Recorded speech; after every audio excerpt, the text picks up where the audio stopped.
দেখুন শীতের দেশে বেড়াতে গেলে আমাদের মেন সমস্যা যেটা হয় সেটা হচ্ছে এই আমাদের লাগেজ এবং সোয়েটার জ্যাকেট যেগুলো প্রচুর জায়গা নিয়ে নেয়। দেখুন এইরকম একটা পাউচ পাওয়া যাচ্ছে, আপনি পাউচের ভিতরে ঢুকিয়ে জাস্ট জিপারটা এঁটে দিলেন, দিয়ে এইখানে এই যে ভাল্বটা রয়েছে হাওয়াটাকে বার করে দিন একটু চেপে, ঠিক আছে, হাওয়াটা বার করে দিলেন।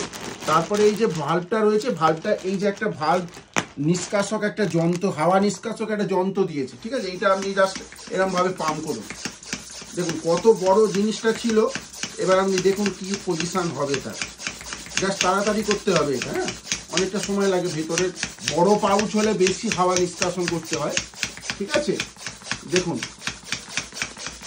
কত বড় জায়গা নিয়েছিল দুটো জ্যাকেট।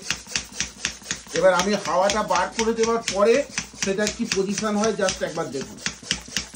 আপনার লাগেজে খুব অল্প জায়গা নেবে, খুব অল্প জায়গা। কোনো পেড প্রমোশন নয়, কিন্তু আমি কিনলাম দেখে আমার খুব ভালো লাগলো। বিশেষ করে আমি বেড়াতে পছন্দ করি, যারা বেড়াতে যায় দূর দূরান্তে শীতের দেশে, বিশেষ করে পাহাড়ি এলাকায়, তাদের ক্ষেত্রে এটা কিন্তু খুব প্রয়োজনীয় খুব একটা জিনিস হবে বলে আমি মনে করি। ব্যাস দেখুন কত বড় মোটা জ্যাকেট ছিল, দেখুন কইটুকু হয়ে গেল।